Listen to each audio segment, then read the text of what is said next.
these cars are not here to make me a more important person, or these cars, it's not about me, it's about the cars and what they can give to you. And I think that smiling is one of the best things in our lives, because it means you're happy. And that's why you can ask me every question about cars you want except one, and this is about the price. This is not what this is about. If you have a $20,000 car and you have fun with your friends during university or with your children or whatever you do with it, and you create memories, your smile-o-meter is very high up. And if you have a multi-million-dollar car and you don't dare to drive it, and when you drive it you're always scared of a dent and a scratch and the dirt and your smile-o-meter is very low. So if you can't enjoy the car, why you have it? And that's the inspiration maybe for younger people who don't have the budgets, maybe yet, or also all the people who don't have the budget, it doesn't matter. You can have the same fun in a $20,000 car than I had in this Bugatti. The same, exactly the same experiences. And these are the memories you keep your whole life. I mean, I still have my very first classic car, which I bought when I was 20, 30, 8 years ago. It's an American muscle car, a Camaro, 1967 convertible. We did so many silly things during university with that car. We even went off-roading in it and things like that. Yeah. So it's still there. It's still there. That's the answer. Next car we bring across will be muscle cars. Muscle cars. We'll do all Camaros. Really? We'll just do Camaros. We'll take them out of the museum and take them out. Oh, fun. They're so much fun. I love American muscle cars very much. We'll do a muscle car run. Oh, they're maybe a bit more comfortable in the long run than the Bugatti. I'm not sure. Someday, well, than the Bugatti, yes. But they don't have air conditioning. And they don't have a roll top. That's true. But they will make it probably across country. That's true, yeah. And if not, we can go to any Napa and get parts. Yeah, maybe then we could take a more southern route, which is hotter. Hotter, there you go.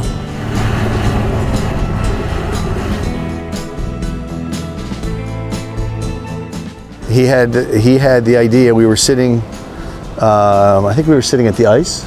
In St. Moritz. Yeah. In St. Moritz, and we had just driven on the ice, and Fritz we were actually driving up the Bermuda Pass, and then we came back, and Fritz said, wouldn't it be great? I have a Bugatti that's going to be done in time, I think, and it will be done and we can drive it across the country. I said, that's a great idea.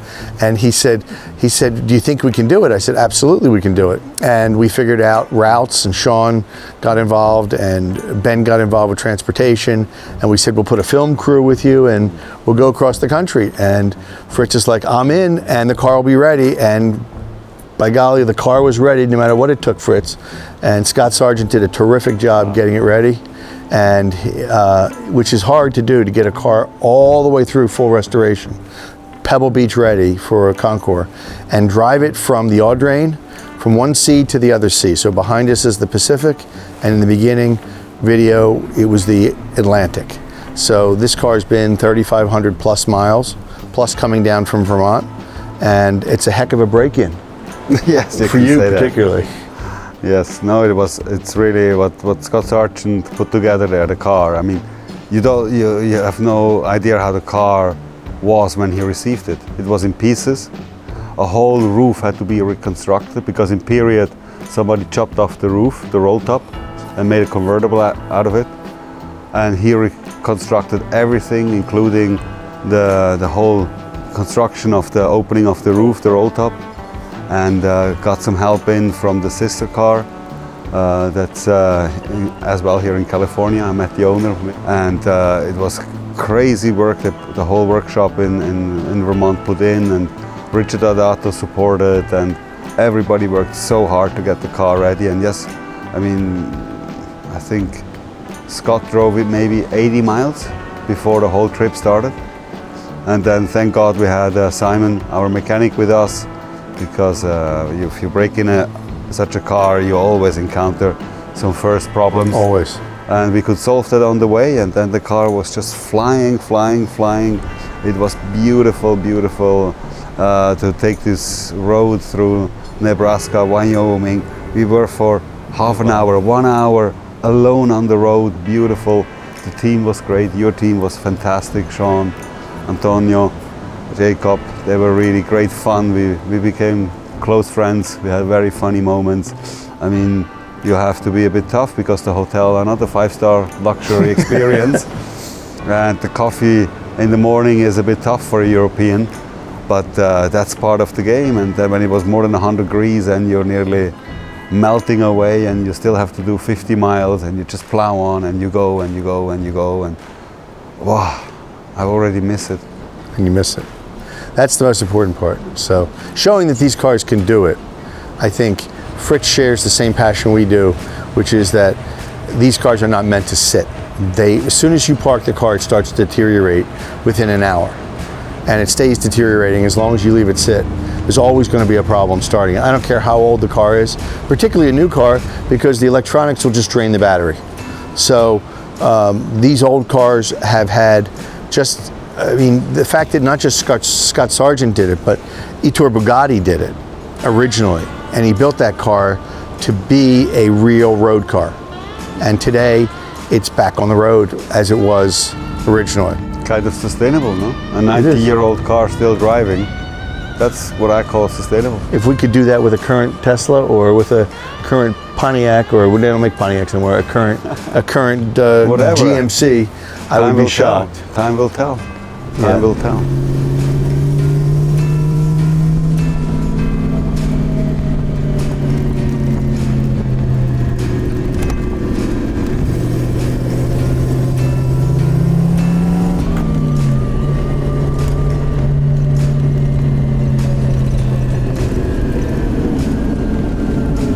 What really is possible with a pre-war car, of course we have the support.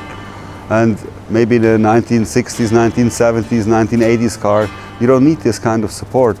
But the fun you're going to have driving the car, whatever it is going to be the same. It's going to be great. And the most important thing is you get to see the country. And it's a beautiful country. Yes. And most people don't get to experience that. This is my 6th or 7th road trip in your country.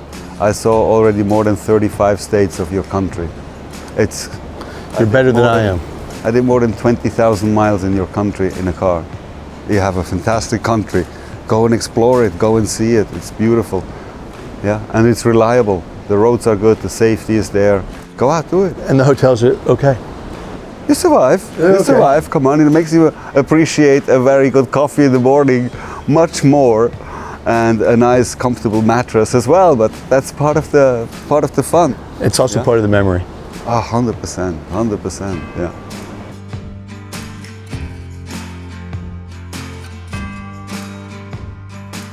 Talking about the car and the design, this kind of roof is perfect for a road trip because it's not like a convertible where you're in plain sun the whole time, but you are enough into air to hear and smell. We sometimes smell the grass that's being cut.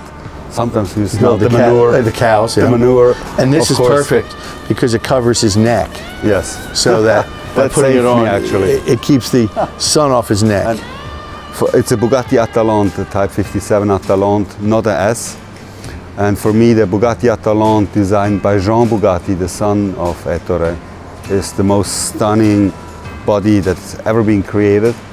And it's so beautiful to, also for me, I was a bit jealous with Antonio and the other guys because they could look at the car the whole time. And yeah, seeing it in motion. Oh, I can't wait to see the videos of seeing this car rolling through those hills and accelerating and cutting a corner, and it drives so well. If you get into corners, you can really position it precisely and drive it in a superb line, and oh, it's just fantastic. Think about it in its day, how exceptional that would have been against another car. I mean, this car wasn't designed to go 90 miles an hour all day long on American roads. It's just not designed to do that. It's designed to go 50 to 70 miles an hour, maybe 80 on a stretch.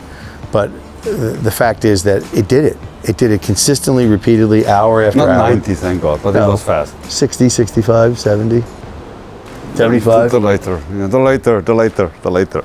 So it's pretty impressive. The fact that he made it and he pulled into the lodge at Pebble Beach, and all of a sudden a crowd spontaneously just was created, not during the day before concourse. This is a week before concourse. There wasn't anybody there that was a car person.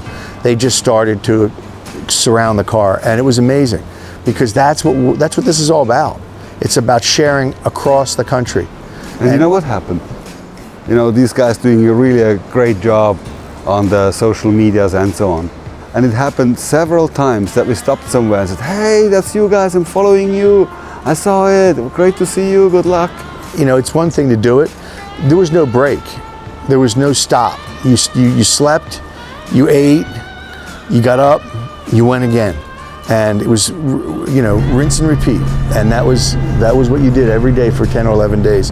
So it wasn't just a leisurely tour across America over 3.5 weeks, stopping at the biggest ball of string in America and seeing the Grand Canyon. It was hard competition driving almost. So I think the Ford next to it was kind of nice to see a red Ford next to a red and black Bugatti. I thought that was kind of a fun American way of dealing with it.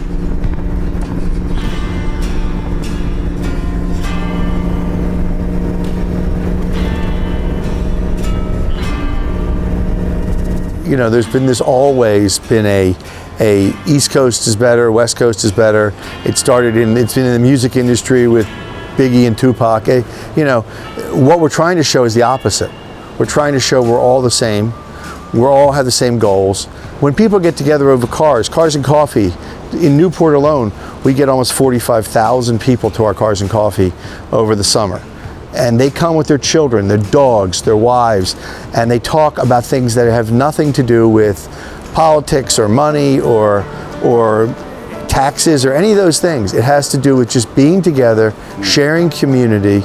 And if we can bring Pebble Beach Concours and Audrain Concours together, we've now brought the whole country together.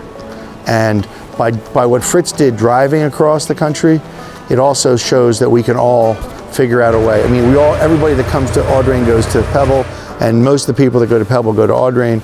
And why not talk about it? Why not get the younger people involved in picking what's closest to them, and maybe exploring next year going to Pebble if they go to Audrain, or if they go to Pebble, coming across the country to go to Audrain. And it's not that big a country that we can't ship cars back and forth, or we can't drive cars back and forth. The car culture out here is very open. It's very out in the open, and people use it. And we need to do the same thing in the Northeast. So we all learn, and we all share. And I think that community is definitely enhanced, particularly by what Fritz did, because he won Audrain in 2023 with his Delage, which was exceptional car. And then he followed up in 24 and won with his Type 59 Bugatti at Best of Show at Pebble Beach. And this year we're hoping he'll repeat, and then maybe three-peat. Now this car is also going back to Newport on a truck this time, I think. It's driving, but not on its own power. And it's going to enter the Audrain Concours too. So this is going to be the first car that does both in the same year. So another first for Fritz. Yeah, I mean, after this drive, I feel like a total winner, and I don't have any expectation towards now Sunday. I mean, I had my share of fun and creating memories and friendships for a lifetime, so I'm happy and satisfied. And coming back about north, east and west, maybe it needs a Swiss who's neutral. Tie things together, because I'm not biased. I mean, it's just about cars and sharing, having fun, and if we do that, if we create this atmosphere, the cars have a future, and they must have a future. Also, when we are long gone, these cars are around. We are just custodians. That's it. And the more we inspire the young people, the better our cars will be in the future. Agreed. Agreed. That's a good point. Well, it does take a Swiss to bring the Americans all together.